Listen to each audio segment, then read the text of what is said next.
the Overman Warrior Podcast. Hi, it's Rich Hoffman here. So,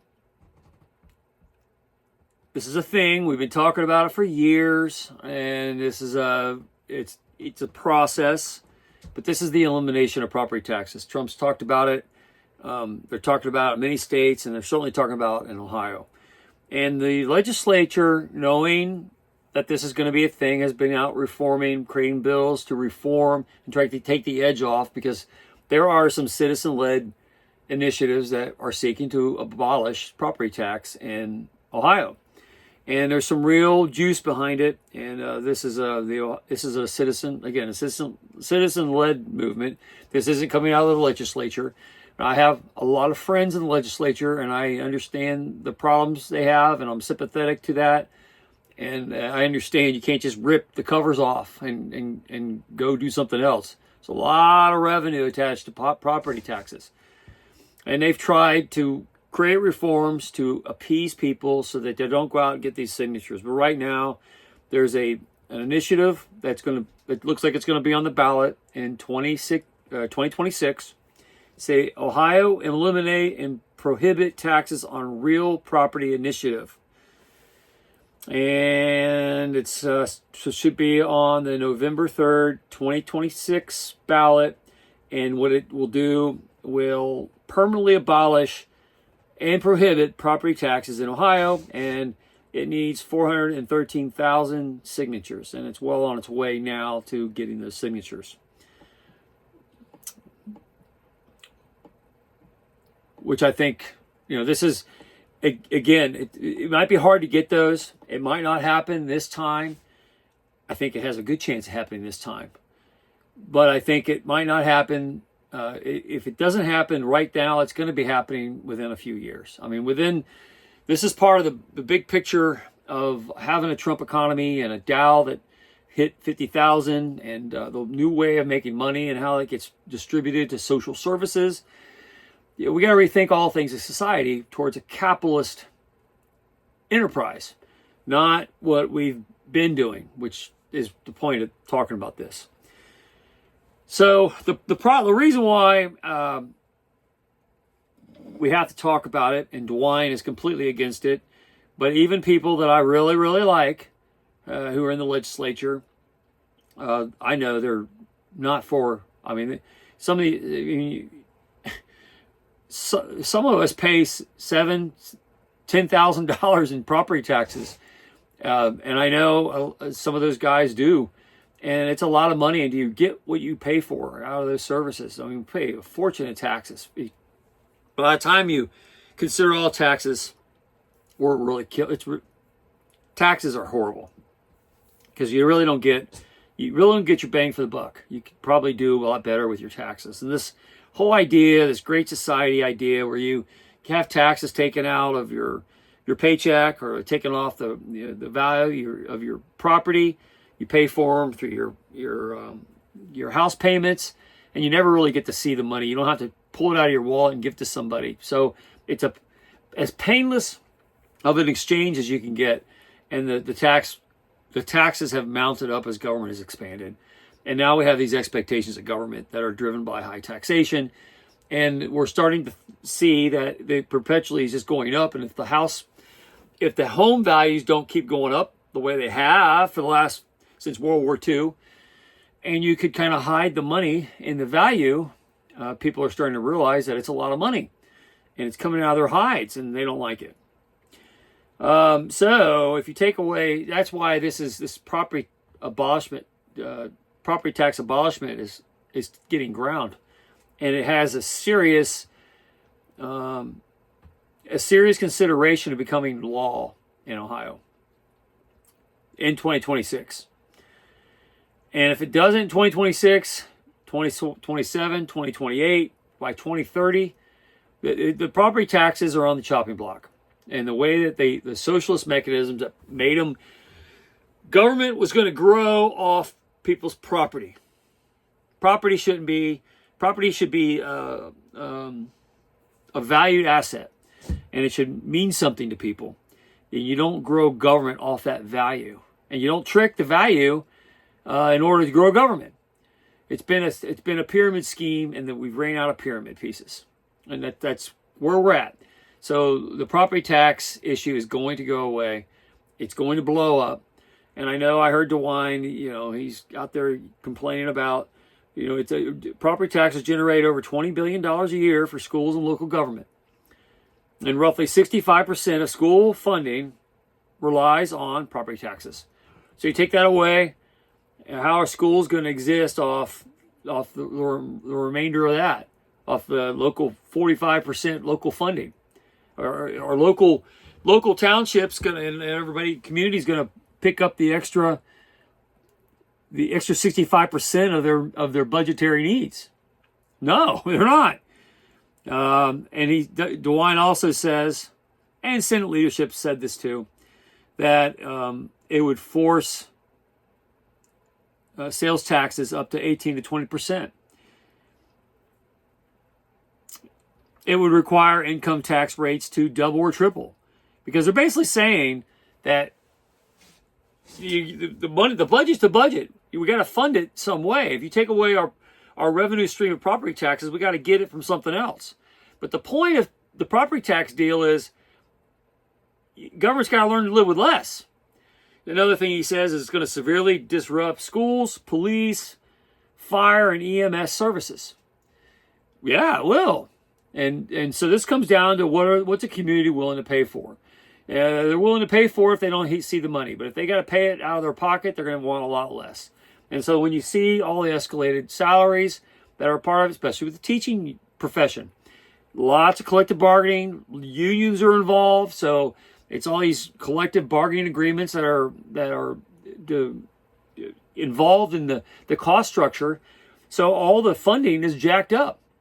And then when you go and you make school choice a thing, or ed choice a thing, and you start attaching that 45% of state money, or the 65% state money, and you attach that to the kids, well, where do you set the dollar amount? Because people aren't willing to pay for that much for the education system, for these inflated wages. So is it going to be $5,000 a kid?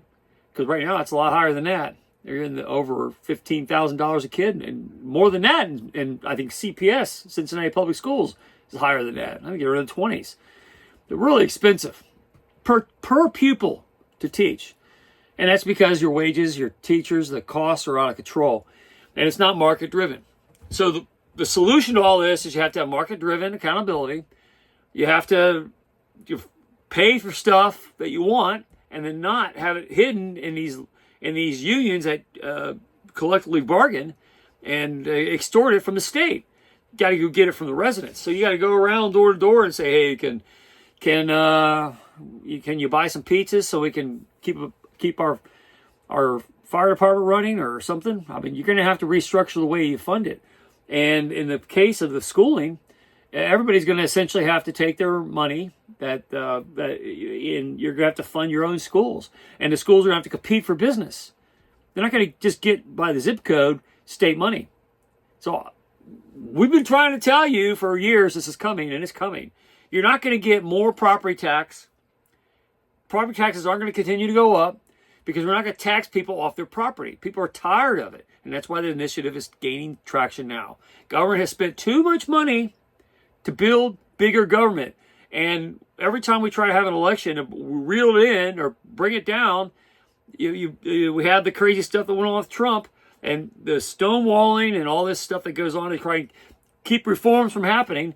A lot of his executive orders have not been implemented yet because they want to stonewall and hope they can run him out of office and then get a Democrat in there who will preserve this big government idea. And that's where DeWine's at. I mean, his first thing is, well, how are we going to pay for all these schools? Well, how are you going to pay for the schools that have migrated out of range in their cost structure? And they abused their cost structure for years. And the product they put out is garbage. It's not been good. And it costs a fortune to have. And we're supposed to spend all of our taxes on this kind of stuff. What are we getting for our government services? What are we getting for $10,000 in property tax? What do we get? Not very good service. You get a talk to the hand. Thanks for participating. We want to get your money before you even see it out of your paycheck or off your property tax bill and your house payments. We'll get the money before you even know you have it. And as long as you do that, you won't be mad. And you won't try to have bills like this one where we're going to just say we're going to abolish, we're going to have a law that abolishes property taxes. Whether or not you do it now, you do it later, it's going to happen. Property taxes were a socialist, Marxist enterprise that was constructed to essentially give the state power and control over the means of production, over property. And I keep saying that to everybody, and they say, "Oh, you're going socialist, Marxist talk again, communist talk again." All these government types wanted to have the China model. China is a communist country. And if you read enough books, and you got to go out and read books and understand what Marxism is, go read Karl Marx's work. I have. Engels and Marx, read their works, understand what's going on, and you see that most of the economists out there have followed Marxist policies straight out of the book. They dress it up and they call it Keynesian or whatever. Modern monetary theory. It all points back to Marx. It all goes back to those guys. And that's what we've implemented. And that was how property taxes started getting penalized to begin with. And then, you know, what's a small farm supposed to do in Ohio but sell off to some corporate conglomerate that's being traded by some hedge fund because they can't afford their taxes. They get shoved off their land. I know a lot of farmers, especially locally, that have to do revenue streams to pay for their taxes. And they have to let the socialist enterprise share in their property with other people just so they can have the property, just so they can pay their taxes. It's a ridiculous exchange. And the taxes now are so high because government's so big and everybody has these public unions that take so much, they get disproportionately paid, 20% on average higher than everybody else in the private sector, and it's out of control. And now it's come to a point where people are like, look, we're just going to get rid of property taxes. We can't trust our political class to do it for us, and if it's taking too long for Trump to come around to it, I mean, it's one of the things that's going to come up with Vivek Ramaswamy. And how do you pay for all this stuff? Well, you better pay for an expanded economy. You better have a flourishing, and that's what Trump's plan is. Trump's plan is collect it on tariffs, collect it in other ways, have a thriving economy, get have cheaper utility costs, bring down exports, get utility exports out, be a deportation of energy country, and use that as the revenue stream to replace property taxes and the kind of the way the federal government acquires its funds now. Because the tax burdens are overtly horrible, and it's been penalizing people for this socialist setup that should have never been started in the first place. And the way we should be paying for it is through expanded economic needs. Productivity is how it should go.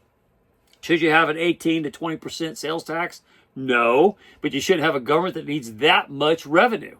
You have to, if you got to force the government to get smaller anyway, you got to choke it off with the funding. And that's what's going to happen with these schools. I mean, I can tell you, all of my grandchildren are being homeschooled because the product that goes on at the public schools, and we're paying taxes even though we're not using them. And I wouldn't send my kids. If my kids were at age, it was even 20 years ago when they ended their school privately, where they took online classes to finish off their high school experience. And we homeschooled them at periods of time through, and that was 20 years ago, because the morality of the schools was horrible. What they were learning was terrible. I ended up having to teach my kids most of the stuff they learned. They weren't science and philosophy and values and basic math, basic logic, English. That most of that job I had to do myself because the schools weren't doing it. I had to undo all the crap they were giving them. And it's worse today than it ever was. So why do we want to pay for all that again? And when DeWine says, but we got to have crucial services. It's just free babysitting for a bunch of people that are working and then resenting it by the time they get in their 40s and 50s and wish they'd stayed home with their children, because the children grow up and have problems because they didn't have enough mom and dad time. So what are you really trying to feed? And there's enough people that are looking at the thing and saying, you know what, I don't want to pay for that. I don't want to fund it. I don't want any part of it. Let's take that away. And it's going to force, we don't want to pay the extra taxes. We don't want to pay the extra sales taxes. It's going to force government to decrease their revenue. It's going to force government to get smaller. And if someone like DeWine thinks they're going to make the revenue up somewhere else, you're smoking crack. This was a socialist enterprise created with the New Deal politics of the 30s, all the communism that was coming in because we were a thriving country coming off the late expansion of 1870 through 1910. And we were living off the wealth of that in the roaring 20s and open capitalism that we had. Everyone was doing well. And just like they do in communities, we talk about communities that turn blue. People took it for granted. They did Roosevelt's, FDR's New Deal because they wanted to be a compassionate society. So we came up with all these looting policies that took money off property tax and built government off of it and called it, we're funding education, all these social services that people like and want. And they liked and wanted them as long as they didn't have to pay a fortune for them. But when you start losing your property to taxes and you start getting taxed out of your homes or your farms, and now you have only private equity farms, BlackRock buying up all these properties to get people out of their high rates or high property values that they can't afford anymore, then you're going to have people draw a line in the sand and say, we don't want to pay this anymore. We're going to put a petition out and see if we can get rid of property taxes altogether because we can't get our government to listen to us. And they won't go small. We try to vote them small, and they cheat in elections and won't adhere to us. So we're going to do it a different way. And that's where we're at. And so I think this is going to be interesting, but it's a fair warning to everybody involved. Property tax issues are not going to go away, and all these schools that are living off of them high on the hog for decades and decades and giving garbage products out there and not being very competitive with their neighbors, those days are over. And serious reforms are coming their way. Serious reforms. It's not going to be easy. And it's going to take a lot of smart people to do a lot of hard things. And the gravy train has concluded. That gravy train left the station a long time ago, and the train is on the other side of the world and out of commission. It's not run anymore. It's over. And that's what's going to happen here in 2026 with the property tax debate in Ohio and elsewhere. It's a movement that is gaining steam with a whole new vehicle. And that's going to be centered around private ownership and personal wealth and economic expansion that generates what your government services have in ways that are conducive to true market capitalism. And anything less isn't going to make it. Should have always been that way. So the mistakes of the past are coming back to bite everybody that participated. And now there's going to be ramifications for building a society around those devices because they were never sustainable. And now it's time to pay. Anyway, it's Rich Hoffman here. Share, subscribe, make tomorrow a better day. If you ever read my book, The Gunfighter's Guide to Business, I think you'll love it. Anyway, have a good day. See you later.